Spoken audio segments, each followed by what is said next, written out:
நன்னெறி கதைகள். கதையோட தலைப்பு ஃபயர் சிக்கன். நீங்கள் ஒரு ஃபுட்டியா அப்படின்னா நம்மளோட சேனலை சப்ஸ்கிரைப் பண்ணிக்கோங்க. அதுக்கப்புறம் சிக்கனில் செய்கிற எல்லா ஃபுட்டுமே உங்களுக்கு அவ்வளோ இஷ்டமா அப்படின்னா இந்த கதைக்கு ஒரே ஒரு லைக் பண்ணுங்கள். கதை ரொம்பவே சுவாரஸ்யமாக இருக்கும். வாங்க இப்போ கதைக்குள்ளே போகலாம். சுஜி குகனுக்கு ஒரு பொண்ணு ஒரு பையன், 2 குழந்தைங்க. அவங்க வீட்டில் எதையாச்சும் வளர்க்கணும்னு ரொம்ப நாளாகவே அந்த பிள்ளைங்க சொல்லிகிட்டே இருந்தாங்க. எனக்கு நாய்க்குட்டி வாங்கித்தாங்க, பூனைக்குட்டி ஏதாவது வேணுமா, இல்லைன்னா கோழி குஞ்சுங்க வாங்கித்தாங்க அப்படின்னு கேட்டுகிட்டே இருந்தாங்க. அட குழந்தைங்களா குழந்தைங்களா, இந்த கோழி குஞ்சு இதெல்லாம் வளர்த்தோன்னு வச்சுக்கோங்களேன், அதை காக்கா ஏதாச்சும் தூக்கிட்டு போயிடும், அப்படி இல்லைன்னா பூனை நாய் ஏதாவது பயமுறுத்தும். அப்படின்னா என்ன பண்ணுறது? இப்போ நம்ம எங்கேயாச்சும் ஊருக்கு எங்கேயாவது போகிறோன்னு வச்சுக்கோங்களேன், அப்படின்னா அந்த கோழி குஞ்சுகளெல்லாம் யார் பார்த்துப்பான்? நாய்க்குட்டி வாங்கித்தா பூனைக்குட்டி வாங்கித்தான்னு கேட்குறீங்கள்ல, தினமும் அதுக்கு மீன் கறி எல்லாம் வாங்கி கொடுக்கணும். அதெல்லாம் கொடுப்பீங்களா?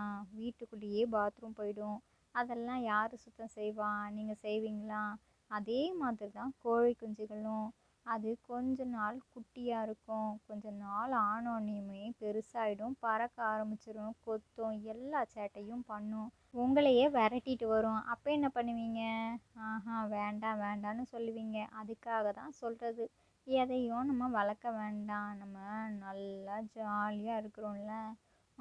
நீங்கள் தான் உங்களோட ஃப்ரெண்ட்ஸ் கூட விளையாடுறீங்களே, அதுக்கப்புறம் என்ன வீட்டில் ஏதாவது வளர்க்கணும்னு சொல்லிட்டு இருக்கிறீங்க? அதெல்லாம் வேண்டாம் பிள்ளைங்களா, நீங்கள் கொஞ்சம் விவரமானதுக்கப்புறம் உங்களுக்கே எல்லாம் புரியும், சரிங்களா அப்படின்ட்டு எவ்வளவோ முறை சொல்லி பார்த்துட்டாங்க. ஆனால் குழந்தைங்களோட மனசில் ஆழமாக பதிஞ்சு போச்சு.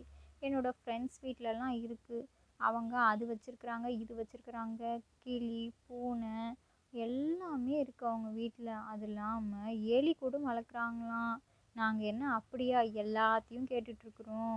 ஏதாவது ஒன்று வாங்கித்தாங்கன்னு தானம்மா கேட்குறோம். நானும் பாப்பாவும் சமத்தா வளர்ப்போம். பாப்பா ஆமாம் தானே அப்படிங்கிறா. ஆமாண்ணா ஆமாம்மா, நானும் அண்ணனும் நீங்கள் எது வாங்கி தந்தாலும் அதை நோண்டவே மாட்டோம், நல்லா பார்த்துப்போம் அப்படிங்கிறாங்க. உங்களை பற்றி தான் நல்லா தெரியுமே, நீங்களே எலியும் பூனையாட்டம் அப்பப்போ சண்டை போட்டுட்ருப்பீங்க. உங்களோட பஞ்சாயத்துக்குள்ளேயே நாங்கள் எவ்வளோ கஷ்டப்பட்டுட்ருக்குறோம். இதில் ஏதாவது உங்கள் கையில் மாட்டி அது பாவம் எதுக்கு? வாயில்லா ஜீவன்கள் சந்தோஷமாக இருக்கட்டும், வேண்டாத வேலையை பார்க்காதீங்க, திரும்ப திரும்ப இனிமேல் அதை வாங்கி கொடு இதை வாங்கி கொடுன்னு கேட்குறத நிறுத்துங்க அப்படின்ட்டாங்க. எங்களுக்கு வேணும்னா வேணும் அம்மா, ப்ளீஸ்மான்னு ரொம்ப கெஞ்சிடுச்சிங்க. சரி, அவங்க தான் ரொம்ப ஆசைப்படுறாங்கல்ல சுஜி, ஏதாவது வாங்கி கொடுத்துருவோமே அப்படின்ட்டு அவங்களோட பாட்டி கல்பனா சொல்லிட்டாங்க. பாட்டி சொன்ன உடனே குழந்தைங்களோட முகத்தில் அவ்வளோ சந்தோஷம். அதான் பாட்டி சொல்லிட்டாங்கல்லம்மா, வாங்கி கொடுங்களேன். பாட்டி சொன்னால் கேட்கணும். நம்ம வீட்டோட பெரியவங்களே தாத்தா பாட்டி தானே, அவங்க சொல்கிற பேச்சை கேட்கலன்னா என்ன அர்த்தம்? அவங்க சொல்கிறத கேட்கணுமா? நாங்கள்லாம் எதுவாக இருந்தாலும் தாத்தா பாட்டி சொல்கிறத தானே கேட்டுட்ருக்குறோம். ஆமாம் என்ன கேட்டுட்டீங்க? தாத்தா பாட்டிக்கிட்ட சேட்டை ஓவராக பண்ணுறது, ஏதாவது வேணும்னா மட்டும் அப்படியே சொல்கிறத கேட்குற மாதிரி நடிக்க வேண்டியது, மற்ற நேரமெல்லாம் அடம் பிடிச்சி சாதிக்க வேண்டியது. நாங்கள் சாப்பிட மாட்டோன்னு ஏதாவது ஒரு குழம்பு பிடிக்கலன்னா அதுக்கு எவ்வளோ பண்ணுவீங்க சேட்டை. உங்களை பற்றியா எனக்கு தெரியாது? நானும் உங்கள் அப்பாவும் உங்கள் தாத்தா பாட்டி ஒரு விஷயம் பண்ணக்கூடாதுன்னு சொன்னாங்கன்னா அதை பற்றி நாங்கள் அடுத்து பேசக்கூட மாட்டோம். நானும் அப்பாவும் எது சொன்னாலுமே கேட்குறதில்ல. ஆனால் தாத்தா பாட்டி சொல்கிறதையாச்சும் கேட்கணுமே, அதுவும் கிடையாது. ஆனால் நீங்கள் சொல்கிறத மட்டும் வீட்டில் உள்ள எல்லாரும் கேட்கணும்னு நினைக்கிறீங்க. இதெல்லாம் ரொம்ப தப்பு பிள்ளைங்களா. நான் வாங்கியே தரமாட்டேன். பாட்டி சொன்னாங்கன்னா நீங்கள் பாட்டிக்கிட்டே போய் கேளுங்க. அத்தை, இவங்க சொல்கிறதெல்லாம் கேட்டுட்டு அதை வாங்கலாம் இதை வாங்கலான்னு நம்ம யோசிச்சோன்னு வச்சுக்கோங்களேன், எல்லா வேலையும் கடைசியில் நம்ம தலையில் தான் விழும். இதுங்க ஆசைக்கு 2 நாள் விளையாடுங்க, அதுக்கப்புறம் பசங்க கூட விளையாட போகிறோன்னு ஒரே ஓட்டமாக ஓடிடுவாங்க. அந்த கோழி குஞ்சுகளெல்லாம் எங்கே நம்ம பார்த்துக்கிறது? விளையாட்டு பிள்ளைங்க விளையாட்டாக பேசிகிட்ருக்காங்கங்கிறதுக்காக நம்மளும் விளையாட்டாக விளையாட முடியுமா சொல்லுங்கள்? வேண்டாம் அத்தை, அதெல்லாம் நமக்கு சரிப்பட்டு வராது அப்படிங்கிறாங்க. சுஜி, நான் தான் சொல்கிறேன்ல, கண்டிப்பாக வாங்கி கொடுக்கணும். ஏன்னா அதுங்களும் ரொம்ப நாளாகவே கேட்டுட்ருக்குதுங்கள்ல, வேற என்னத்தை கேட்டுட்டாங்க. ம் பிள்ளைங்களா, நீங்கள் அந்த கோழி குஞ்சுகளை நல்லா பார்த்துப்பீங்களா? அதுக்கு வேலை வேலைக்கு சாப்பாடு கொடுக்கணும், அதுக்கப்புறம் அதுங்கள சுற்றி சுற்றி விளையாடணும், விளையாட்டு காமிக்கணும், சந்தோஷமாக பார்த்துக்கணும். உங்களால் முடியுமா அப்படின்னு கேட்குறாங்க.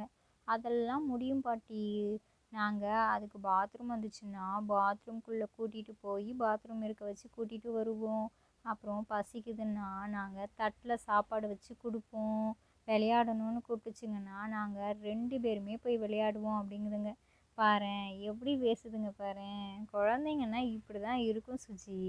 விவரம் தெரியாத வயசாக இருந்தாலும் அவங்களுக்கான அறிவில் எவ்வளோ தெளிவாக பேசுகிறாங்க பாரு.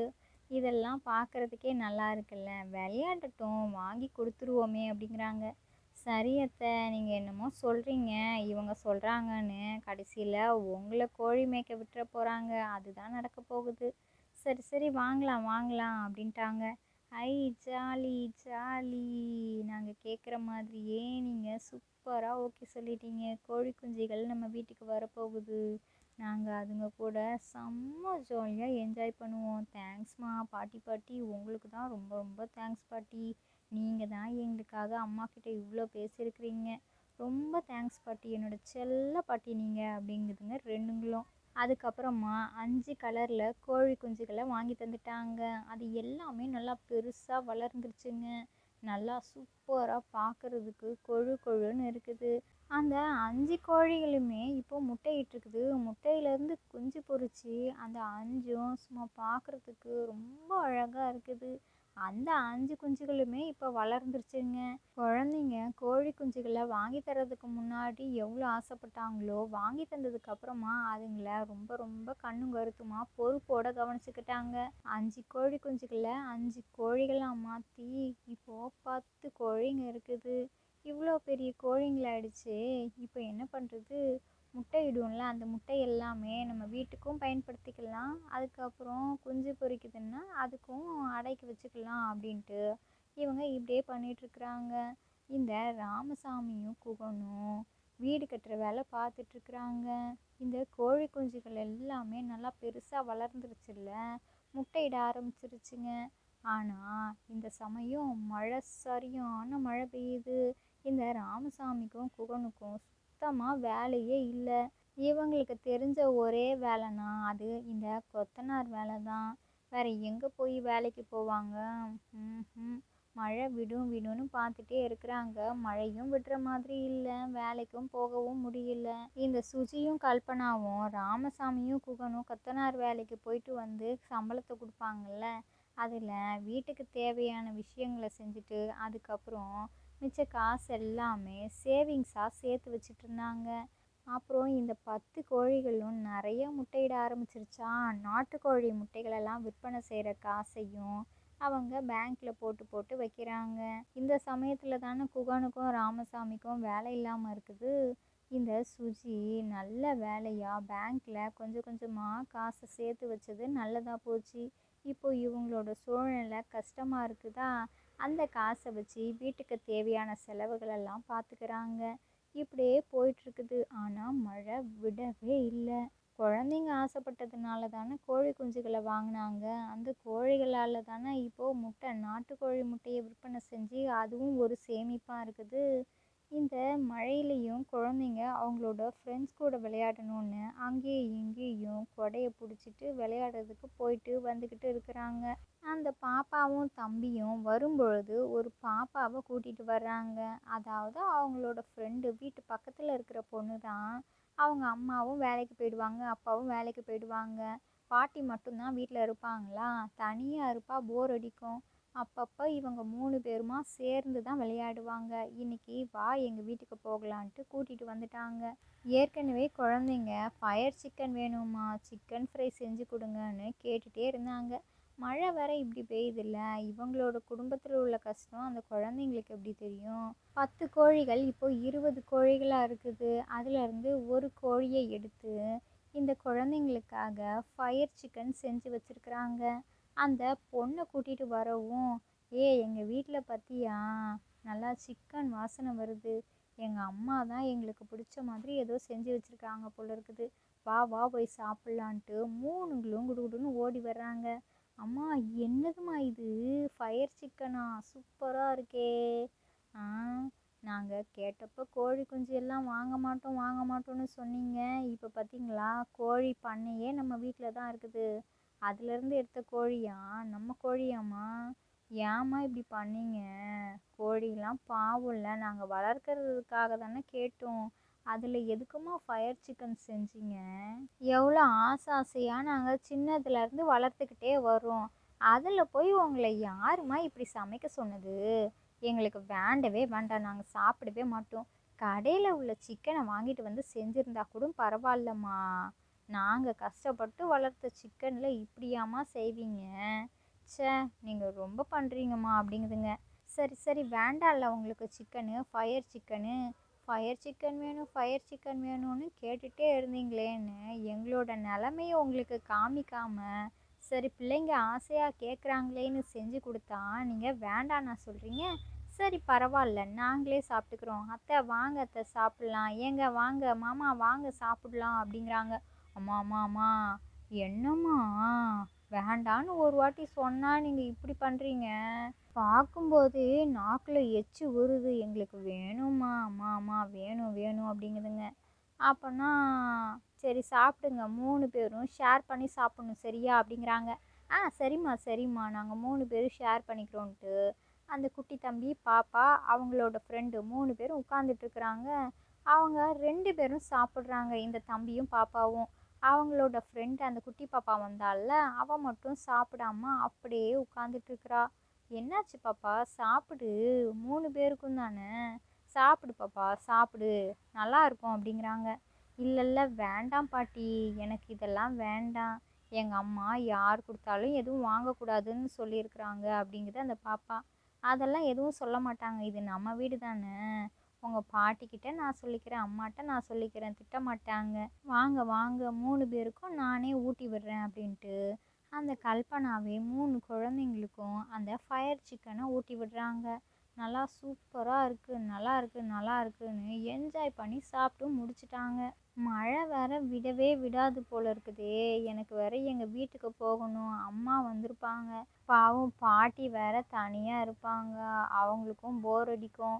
நான் வீட்டுக்கு போகணுமே, யாராச்சும் என்னை கூட்டிகிட்டு போகிறீங்களா? ரொம்ப நேரம் விளையாடிட்டேன்ல, மழை விடாது, நான் போகணும், வீட்டுக்கு யாராச்சும் கூட்டிகிட்டு போங்க அப்படின்ட்டு கேட்டுட்ருக்கா. சரி சரி வா, உன்னை நான் கூட்டிகிட்டு போய் விடுறேன்.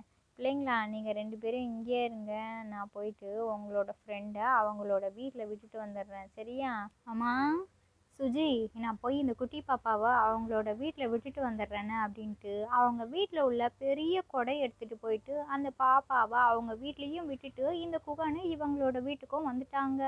ஆனால் மழை இப்போ இன்னும் ரொம்ப பயங்கரமாக அடிச்சு பெய்ய ஆரம்பிச்சிருச்சு. அப்படியே ஓடிட்டே இருக்கு சில நாட்களாக, வேற வழியே தெரியல. இதுக்கப்புறமும் நம்ம வீட்டிலையே உட்காந்துட்டு இருந்தோம்னா எதுவும் பண்ண முடியாது, காசும் குறைஞ்சிட்டே போகுதுல்ல.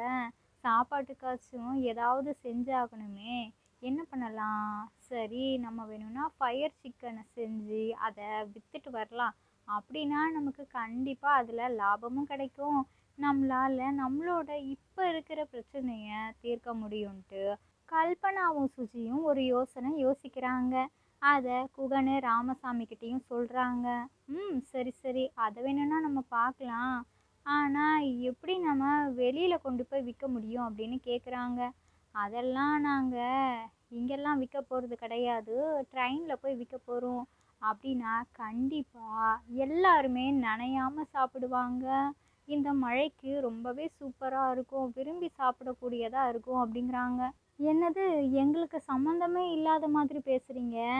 நாங்கள் தானே விற்றுட்டு வர போகிறோம், நீங்கள் வீட்டில் சமைச்சு தர போகிறீங்க அப்படி தானே? இல்லை இல்லை, நீங்கள் குழந்தைங்கள 2 பேரும் பார்த்துக்கோங்க, நானும் அத்தையும் தான் கிளம்ப போகிறோம். அங்கே போயிட்டு சுட சுட செஞ்சு கொடுப்போம், அதுதான். அப்போதானே எல்லாருக்கும் பிடிக்கும். ஆற வச்சு கொடுத்தா யாருக்கு பிடிக்கும்? மழைக்கு சூடாக சாப்பிட்றதுக்கு தான் நல்லா இருக்கும். ஃபயர் சிக்கன்னா என்னது, சுட சுட இருக்கணும். சரிங்க, நீங்கள் எதையும் கவலைப்படாதீங்க, நானும் சுஜியும் கண்டிப்பாக நல்லபடியாக சேஃப்டியாக போயிட்டு சேஃப்டியாக வந்துடுவோம். இங்கே தானே இருக்குது ரயில்வே ஸ்டேஷனு, ட்ரெயின்குள்ளே தானே விற்க போகிறோம். அதுவும் பாதுகாப்பான முறையில் தான் நாங்கள் எல்லாத்தையும் செய்வோம். சரியா? சரி சுஜி, நம்ம ஆக வேண்டிய வேலைகளை பார்ப்போம். விடிஞ்சதுமே நம்ம இந்த விற்பனையை ஆரம்பிக்கணும் அப்படிங்கிறாங்க. அதுக்கப்புறமா அன்னைக்கு இரவு முடிஞ்சிருச்சு. மறுநாள் காலையில் விடிஞ்சதும் சுஜியும் கல்பனாவும் சேர்ந்து ஃபயர் சிக்கன் விற்கிறதுக்காக எல்லாத்தையும் ஏற்பாடு செஞ்சு வச்சுருந்தாங்க. ரயில்வே ஸ்டேஷனுக்கு போயிட்டாங்க. கல்பனா அங்கேருந்து ஃபயர் சிக்கன் செஞ்சு தராங்க. இந்த சுஜி அதை வாங்கிட்டு ட்ரெயின்குள்ளே போய் விற்பனை செய்கிறாங்க. நிறைய பேருக்கு ரொம்ப பிடிச்சிருக்குது. மழைக்கு ரொம்ப ரொம்ப நல்லா இருக்குங்க. என்னென்னமோ ஸ்நாக்ஸ் எல்லாம் விற்பாங்க. ஆனால் இப்படி ஒரு சிக்கனை நாங்கள் எங்கேயுமே சாப்பிட்டதில்ல. ஏதோ ஹோட்டலில் பெரிய பெரிய ஹோட்டலில் சாப்பிட்ற மாதிரி இருக்குது. விலையுமே பரவாயில்லையே, ரொம்ப காஸ்ட்லியாலாம் இல்லை, நல்லா இருக்குது அப்படின்ட்டு நிறையா பேர் வாங்கி வாங்கி சாப்பிட்றாங்க. வீட்டில் குகனும் ராமசாமியும் குழந்தைங்கள பார்த்துக்கிறாங்க.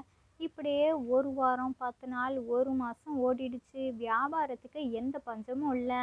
அதுக்கப்புறம் மழையும் குறைய ஆரம்பிச்சிருச்சா, அப்போவும் சுஜியும் கல்பனாவும் இந்த ஃபயர் சிக்கன் வியாபாரத்தை விடவே இல்லை.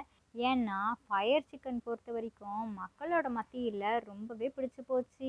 காலம் நேரம் பார்க்காம எப்போ விற்றாலும் பரவாயில்ல, நாங்கள் வாங்கி சாப்பிட்றோன்னு விருப்பப்படுறாங்கல்ல. அதனால் இவங்களுக்கு கிடைக்கக்கூடிய நேரத்தில் இந்த ட்ரெயினில் போயிட்டு ஃபயர் சிக்கனை விற்பனை செய்கிறாங்க. அந்த சமயத்தில் குகனும் ராமசாமியும் 2 குழந்தைங்களையும் வீட்டில் பார்த்துக்கிறாங்க. இந்த ராமசாமியும் குகனும் வெளியில் வேலைக்கு போகும் பொழுது சுஜியும் கல்பனாவும் குழந்தைங்கள வீட்டில் பார்த்துக்கிறாங்க. முன்னாடி இருந்ததை விட இப்போது செல்வாக்கில் நல்லாவே உயர்ந்துட்டாங்க. இது எல்லாத்துக்கும் காரணம் அன்னைக்கு மழை பெஞ்சுதா, தொடர்ச்சியான மழை. அந்த வருண பகவான் கருணையை காமிச்சிருக்கிறாங்க. நமக்கு ஒரு பக்கம் கொஞ்சம் கஷ்டமாக இருந்துச்சு, ஆனால் இப்போது பல மடங்கு நன்மையாயிடுச்சு. இது எல்லாத்துக்கும் அந்த மழைக்கு நாம் நன்றி சொல்லணும்னு மழைக்கும் நன்றி சொல்கிறாங்க. இவங்களோட தொழில் மேலும் மேலும் பெருகிக்கிட்டே போகுது. குடும்பத்தில் செல்வ வளம் ரொம்ப நிறைஞ்சிருக்குது. சந்தோஷமாக இருக்கிறாங்க. இந்த கதையிலேருந்து நாம் என்ன தெரிஞ்சுக்கணும் அப்படின்னா, பெண்கள் தான் வீட்டில் உள்ள எல்லா வேலைகளையும் பார்க்கணும், ஆண்கள் தான் வெளியில் உள்ள வேலைகளெல்லாம் பார்க்கணும் அப்படின்னு இல்லாமல் ஆண்களும் பெண்களும் சமம், எல்லா வேலைகளையும் பகிர்ந்துக்கணும் அப்படிங்கிற எண்ணம் இருந்தாலே எல்லா வேலைகள்லையுமே எல்லாரும் சிறப்பாக இருக்கலாம். வெற்றிக்கு நாம் பச்சை கொடி காமிச்சிட்டே இருக்கலாம். என்றென்றும் வெற்றிகள் தொடர்ந்துக்கிட்டே இருக்கும். இந்த கதை பிடிச்சிருந்தா லைக் பண்ணுங்கள், ஷேர் பண்ணுங்கள். உங்களோட கருத்துக்களை கமெண்ட் பாக்ஸில் கமெண்ட் பண்ணிவிடுங்க. இது மாதிரி சுவாரஸ்யமான கதைகளெல்லாம் பார்க்கணுமா, நம்மளோட சேனலை சப்ஸ்கிரைப் பண்ணிக்கோங்க. இதோட இன்னொரு கதைகள் வீடியோவில் பார்க்கலாம். ஓகே, பாய்.